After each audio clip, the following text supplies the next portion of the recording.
retail store at the brewery. And I always like starting out by telling folks a few things about the actual building.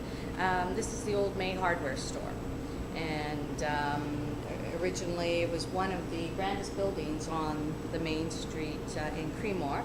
We've got some pretty little things that still belong to the brewery in our little outbuilding next door, his original safe and cash register. When John Wiggins, our founder, came to town, this building was basically abandoned, and he purchased it and actually started a gallery here at first. And then very soon after that, he got the idea about starting a little brewery in town, and that was back in the 80s when what we referred to as the original beer renaissance or revolution was happening, with guys like Upper Canada and Wellington and Creemore. Granville, of course, started up with this whole idea of micro or craft brewed beers. Back when John's original thought around the brewery was, again, he came from the advertising business, and he was really interested in this idea of selling beer based on its merits, not based on marketing. And as I said, at that time, there was a couple of other brewers that were sort of taking a lead, as we saw most of the beers back then were mainstream, fairly homogenous tasting beers. So John got together with a couple of guys.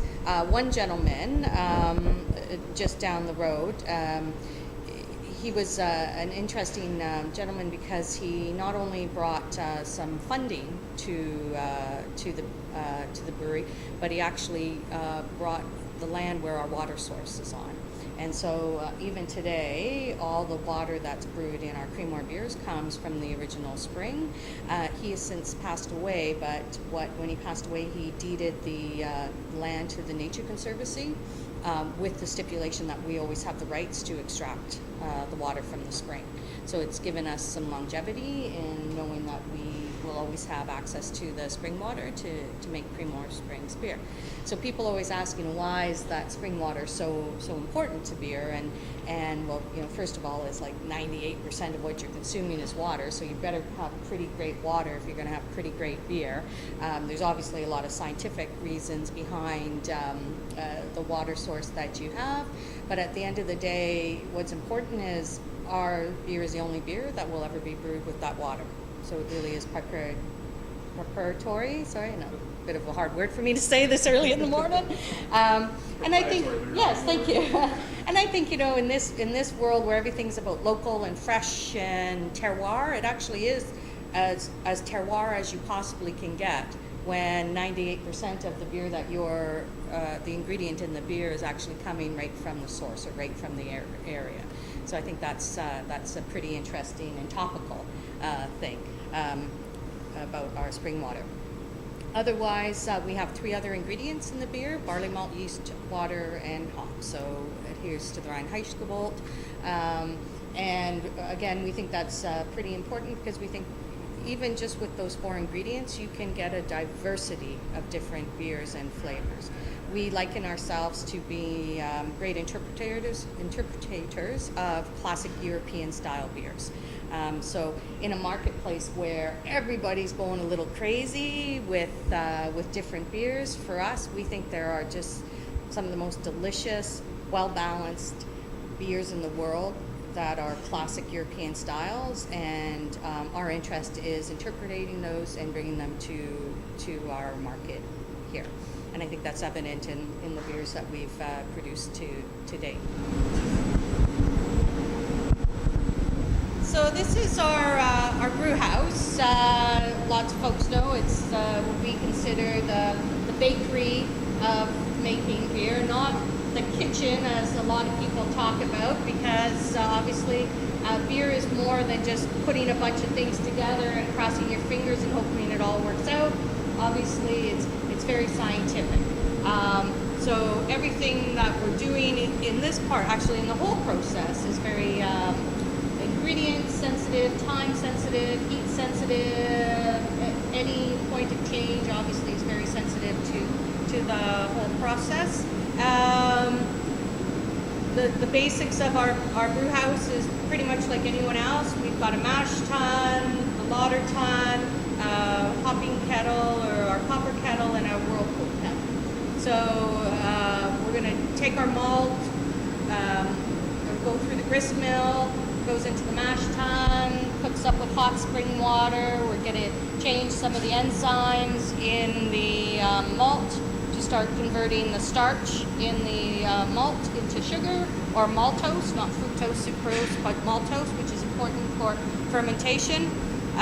Depending on what beer we're brewing, we're going to use primarily two-row pale malt, but then we're going to add a bunch of our character malts, which can be anything from Caraston, Munich, Black Patent to it, and the malt bill really changes based on, again, the style of beer that we're going to produce. From the mash tun, the liquid or the mash comes over to the lauter tun, lauter in German to strain, and basically we're going to start straining off all the liquid from the mash. And often refer to this as like a Melita coffee filter, right? We've got all this beautiful grain, and it's full of nutrients and sugars and flavors and aromas, and we're slowly want to drain all the beautiful spring water that we've cooked in the mash through that grain bed. And by doing that, we get all those nutrients, sugars, aromas, flavors, and tastes. From there, the beer is going to go to our copper kettle or the hopping kettle. So the copper kettle to us is a pretty special part of the process. There's not a lot of copper kettles being used in Ontario. We might even say Canada. I know of, I think, one other copper kettle in Ontario. There might be two. I don't know, maybe your viewers could actually help us with that if they know who else uses a copper kettle. I think that would be pretty interesting to find out. But what the function of the kettle is to boil in our hops. And what we're doing is we've got this very sweet liquor called wort. It's not beer yet. And we want to balance it out by adding some hops. So we use the copper kettle for that.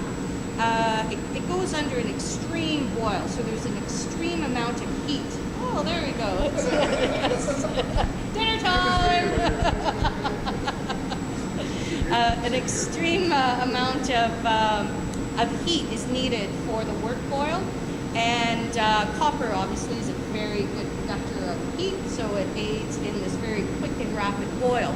But one of the most special things that happens in that copper kettle is because it can get so hot on the outsides that the liquid literally on the surface of the wort, which is full of maltose or sugar, will actually start to caramelize along the outside of the copper kettle. And that caramelization sort of shimmers across the top of the liquid. And what happens is we added an added level of depth of flavor and color through that slight caramelization of the liquid. And that's a very difficult thing to achieve, if you can even achieve on stainless, because it just does not hold the heat so hot. So I often think that's really helps us get that extra little bit of caramel nuttiness in our lager, and also adds in sort of the brilliant almost copper color of the lager also. After that, we're just the liquid comes to the Whirlpool. This just acts like a large centrifuge that helps us clarify the beer before we head off to fermentation. So a couple of things that people always ask, like what happens to all your grain. So after all this lovely grain, after we're done, we've got a big silo out back, and a gentleman comes and picks it up and uses it for some of his for feed for some of his cattle, which means we have some very happy cattle in Creemore country too. It's going to be a lot of green coming out of there. So really, the same process we use for everything. The only added vessel is, you can't really see it, but it's tucked right in the back behind the Whirlpool. It's a little metal vessel called a hopback. And we use the hopback on a couple of our beers, primarily the Keller beer. And what the hopback does is it acts like a big diffuser again, and it infuses hop flavor onto some of our beers. So after the boil on, say, Keller beer, we'll fill that vessel with fresh hop cones, so fresh whole leaf hops, and literally we just pass the liquid over the hop flowers.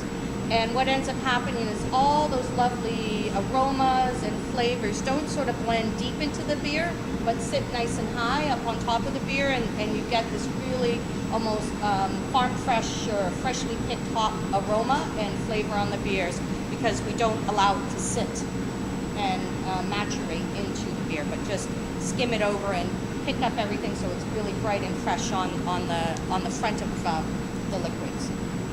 So Keller beer, and I believe our new Hops and Bolts Mad and Noisy also goes through the hop back. Okay. So we'll head out to fermentation. I always like to point out again, one of the things that we try really hard here at the brewery to do is we love the building. We love this old building, so wherever possible, we try to keep any of the original moldings, floors, pieces of it, because we believe it really helps us with identifying who we are and sort of where we come from. I'm going to grab some safety glasses. All right. So you guys wait right here, because Hey.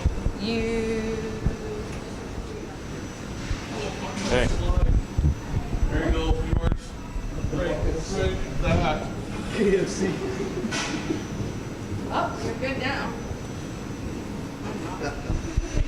So they're doing a little pilot brew, so we'll be able to stop by and see what Chris and Steve are brewing up. So this is one of our original fermentation cellars, and basically again, after the liquid wort comes off the Whirlpool kettle, we're going to send it through a heat exchange unit. We're going to cool down the liquid and heat up spring water for the next brew just by going through the heat exchanger. And then the beer is pumped into the fermentation tanks, and we're going to pitch in the yeast and basically start making some beer. Our yeast is a pretty interesting thing, as everybody knows. Yeast is a living organism, and it's important to the brewing process because it's going to basically ferment out or metabolize up fermentable sugar or maltose within the liquid, give us CO2 and alcohol, which is important, but also the yeast gives a distinct flavor. And sometimes people hear about the idea of a house flavor, or people say, well, that really tastes like Creemore, or that really tastes like Sleeman's. I can tell it's that beer. Primarily, that's a characteristic of the yeast, because the yeast is going to provide that consistency through all the beers. We've got an interesting yeast that is always been our yeast here at the brewery. And again, yeast is a very scientific thing, but what's interesting is it came to us through an interesting path. It's originally came over to North America with a European brewer who came from Europe to brew their beer in the States. From the States, somehow that beer or that yeast made its way up to the East Coast to a little brewer, and then from that little brewer in the East Coast, it somehow made its way over to Creemore. So it's got quite a lineage, and we believe we are nothing but stewards of this great heritage yeast strain. So we take very good care of it. And one of the things about the yeast strain is it loves to work. Some yeast strains, after they've worked a couple of times, you basically dispose of them and reignite a new one. Ours is like, I refer to it as a Clydesdale of yeast.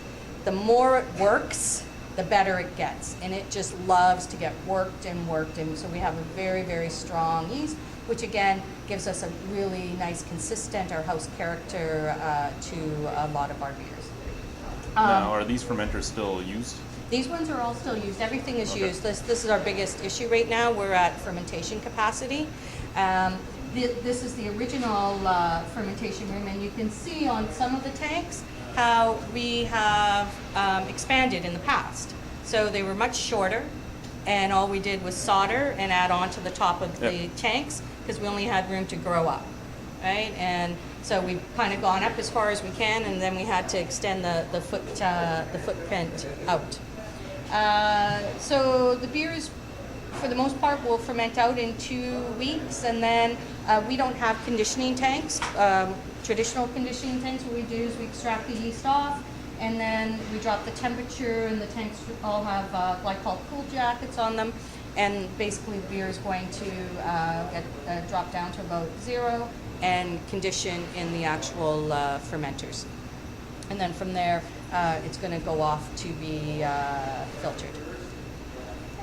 So some of the things that was very kind when we began our relationship with the folks at Molson's is we were capacity strained back then as far as conditioning and fermenters. We had added on this back side of the brewery back then, but we only had 1 or 2 tanks. And what they allowed, or what they did for us, was injected some capital into the brewery. So it allowed us to put actually a whole bunch of fermenters in, and in 1 year. So we didn't live through 6 or 7 years of constant construction and moving tanks in and out, but they just gave us the capital and allowed us to build that infrastructure. And here we are again now at another crossroads where we need a little more capital again to get some more fermenters. So the brew house we can double. We can still put out. We're just probably getting close to half of the capacity of the brew house, but it's really fermenter space, and here some logistics and like distribution sort of stuff. So this is just a bright beer room. So after filtration, we're gonna have bright beer here. Can you ask what you guys are doing today? I'm sorry? Can you ask what you guys are doing today? Sure. Do you know Chad from Albino Rhino? I think I've seen a few of your videos. Yeah. How you doing? Good, how are You you? guys are here visiting today. Great that you're doing a little pilot brew.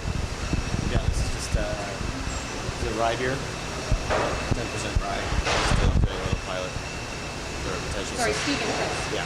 Yes. Okay. So he's doing he's doing some test batches for a new label, Mad Noisy. So Nice. trying to get some ideas. So this is our little system here. It works pretty well. It's very effective. So have you guys been up here before? No, first time.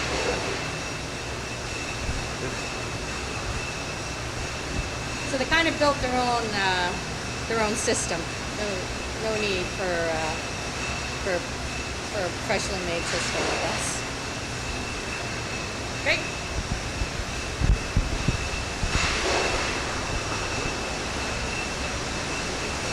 So as I said, we got to filter the beer. This is basically our filter. Again, one of the nice things that happened when the folks at Molson came and helped us out was the ability to put in a state-of-the-art filter system.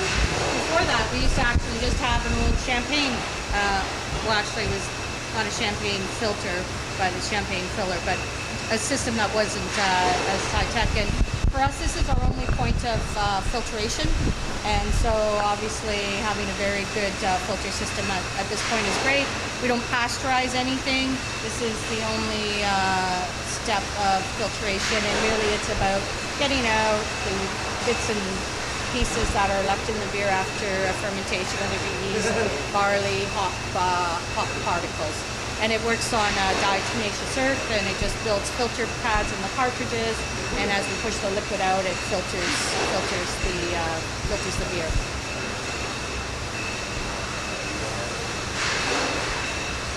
What did he say they were brewing? A rye beer. A rye beer. A rye beer. Oh. That's great. This is our kegging line.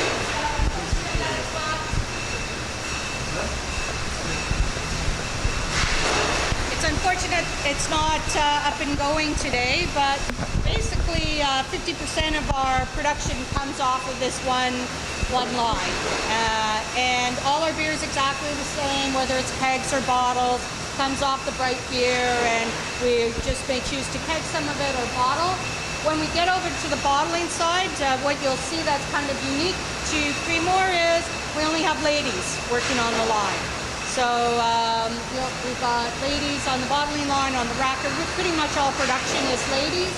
I often refer to them as our Creemore quilting bee because they're these lovely ladies that just take such honor in the job that they do, right? It's all about a job well done.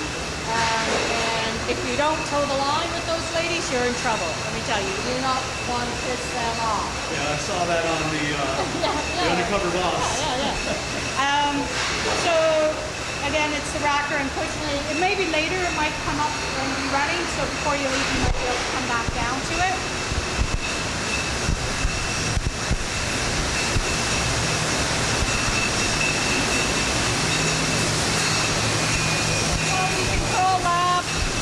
That's Ford. We'll see him upstairs in a little bit. And really, it's a packaging line, right? So once again, just ladies working on the line. So we've had to have lots of different mechanical arms and stuff in place so that they can do the job safely, which is really important to us.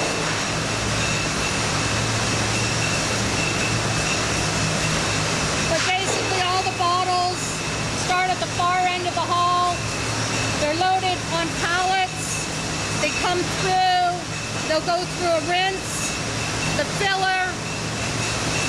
Just over here, as long as everybody stays nice and close, we'll walk over so you can see the labeler.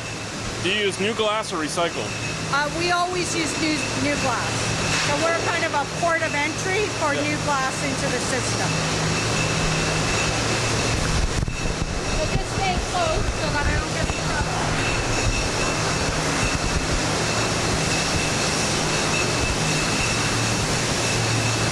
So you got a better perspective on the labeler. Drop packers back in there.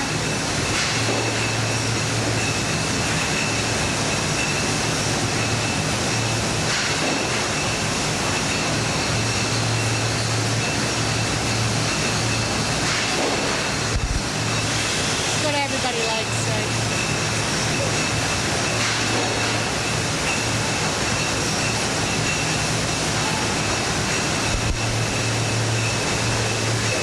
What's your packaging speed here? I'll clarify for you, I always forget, but it's really slow, right? Like, this is, like if this was a big brewery, I'm going to say it's 100 bottles a minute. It's probably more than that, but I'll get it clarified for you. I always forget. I'm not good with numbers. I guess it's around there watching the speed of the line.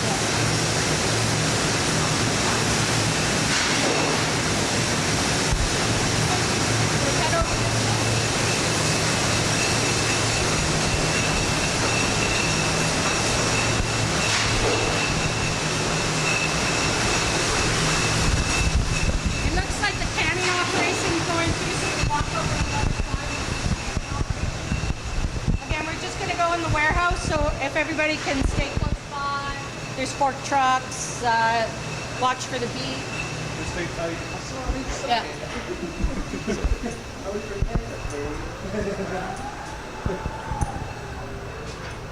Really coming behind.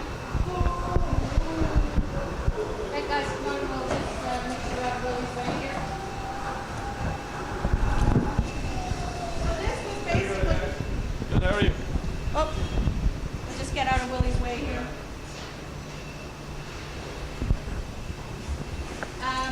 So basically this was, you're seeing sort of the whole brewery. This is the end wall here. What's kind of interesting is that up until about 2 weeks, all our production, distribution and everything happened out of here. And as you can see, space has been super tight. So we just got a little distribution facility just around the corner, which has alleviated a whole bunch of issues from safety and whatnot. We've got a little more room for everybody to move. So basically, the beer is produced here and is shunted over there, where it's all refrigerated. So we've always kept all the beer refrigerated, and we always keep minimal beer on hand because it's all about fresh beer. So maybe 3 days of inventory on hand because we want the beer as fresh as possible going out the door for folks to enjoy. A lot of times we can't control what happens in the marketplace, but we can control what we can do to ensure that folks have a great experience with our beer. So we'll walk over here. We're just gonna make sure we don't get ran over by.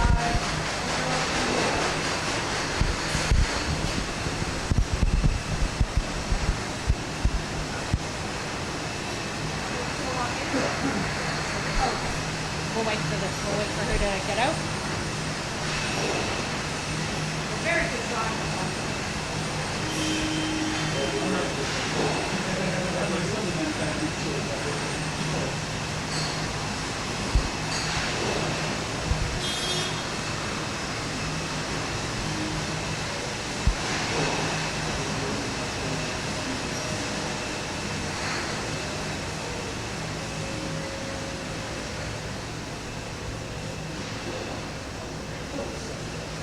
Not much clearance there.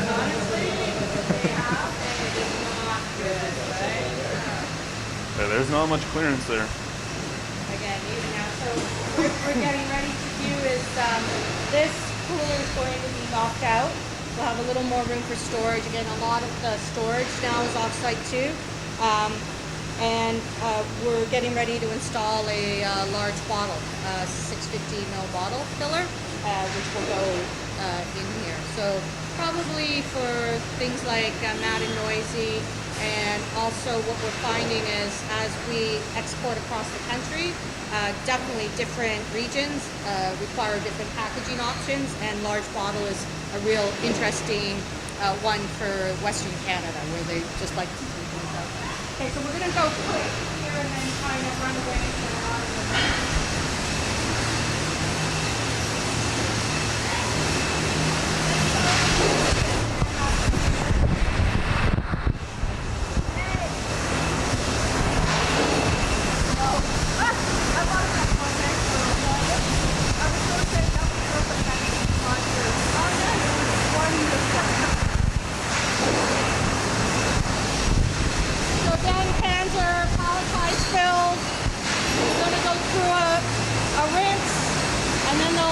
into the filler.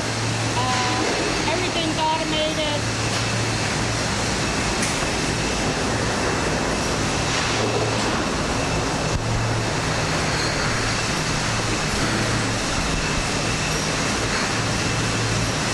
Cardboard box factory. I worked at it as a kid. We used to do that by hand Yeah. for 2 days every week. Again, I did it at the newspaper by hand. we've got an older workforce, and like I said, we've got some ladies all out here. So not just here, but in a lot of our areas, we need to make modifications and have made modifications to deal with it, right? Because that's the last thing you don't want to be. You want your dedicated employees around for a long time.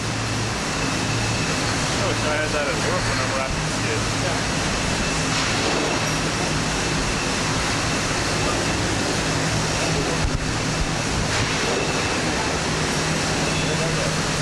Is that it way? Before I get run over.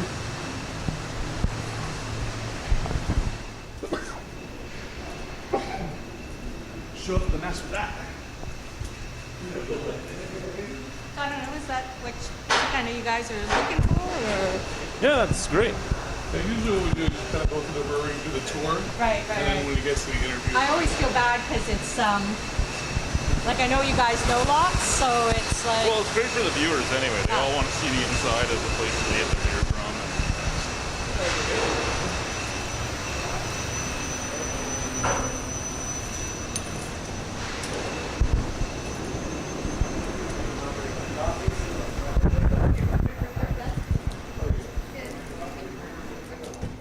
and try to maintain it as much as we can. And here's just the general offices. camera guys, fun stuff to look at. Oh, good, yeah. And we just moved some of our folks over to where we're cooking our signature beer. This is actually Jeff Davies. Okay, Jeff is heading up our expansion.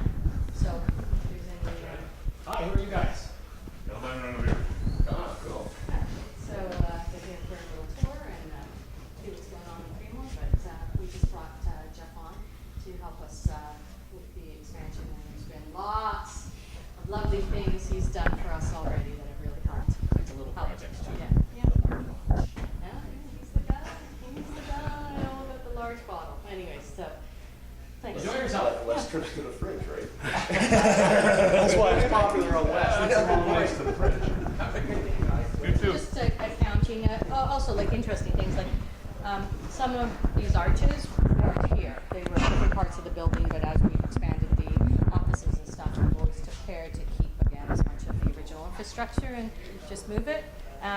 Normally you would see the ladies on the order desk, which is always of interest to a bunch of our customers because we call all our accounts every week to get their orders. So again, it's really about getting fresh beer up the door to folks. We can just jump around the corner again, just more offices. This is where it really all happens in the marketing pit, right? And I don't know if you guys noticed how nice and clean it was and organized over there. And then you come to our domain and it's maybe not quite as You're better than my office at my job. Should I put my safety glasses on? I think I need safety glasses and a hard hat. yeah. Anyways, so Steel toes in here. that's really it. You can head back to the All right. the boardroom.